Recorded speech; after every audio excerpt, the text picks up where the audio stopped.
Ma'am मेरा Vodafone idea से था। ओके। 1000 शेयर लिए हुए, 13 रुपए 14 पैसे से मैम। हुँ, हुँ। और तो समय देने का मन है? बहुत घाटे में हैं आप? जी मैम, बहुत घाटे में, तो उसके लिए पूछना चाहता हूँ कि मतलब क्या है, आगे के लिए राय क्या होगी मेरे लिए? एब्सोल्युटली।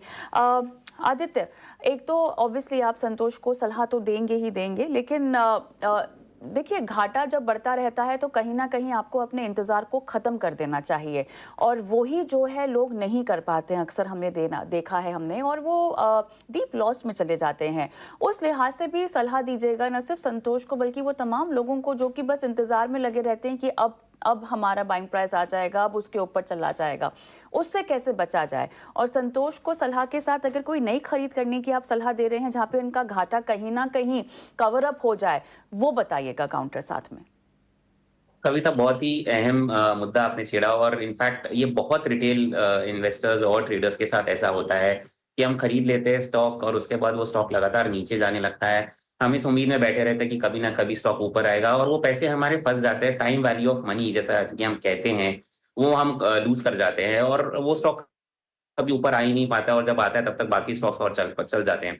तो ये बहुत इंपॉर्टेंट है कि आप अपने स्टॉक्स को रिव्यू करें। मिस्टेक सबसे होती है, गलतियाँ सबसे होती है, हम सबसे इन्वेस्टमेंट मिस्टेक्स होती है, बट इम्पोर्टेंट ये है कि उसको जल्दी से सुधार लिया जाए और उस पे एक्ट करें और वो पैसे जितना भी आपको थोड़ा बहुत लॉस है वो बुक करके वो पैसे को कहीं और डिप्लॉय करें, जिससे कि आपको रिटर्न्स और वो बेकअप हो जाए।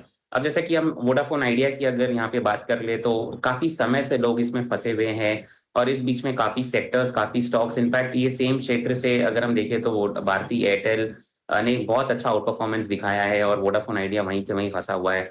तो मेरी सलाह यही रहेगी कि अगर आप थोड़ा-सा भारी दिल रखकर और उसपे अगर आप लॉस बुक कर सकते हैं, तो लॉस बुक कर लें।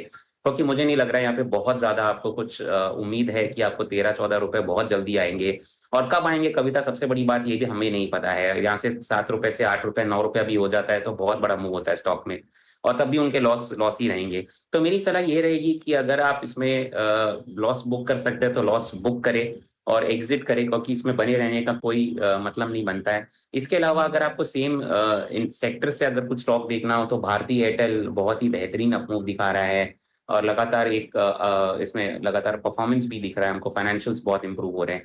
तो भारती एयरटेल एक दूसरा विकल्प हो सकता है इसमें अगर आपको सेम सेक्टर प्ले करना है।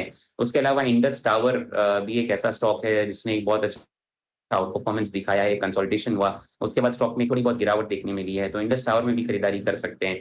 ऊपर की तरफ आपको यहाँ से 440, 460 के लेवल्स देखने मिलेंगे और थोड़ा-सा लंबे समय के लिए बने रहें इन दोनों ही स्टॉक्स में, भारती एयरटेल, इंडस टावर आपको बेटर आउट परफॉर्मेंस देखने मिलेगा। चलिए, तो ये राय आती हुई पूरे के पूरे टेलीकॉम स्पेस में आपको इंडस टावर है, भारती एयरटेल है, वहाँ पे शायद आउट परफॉर्मेंस देखने मिलेगी।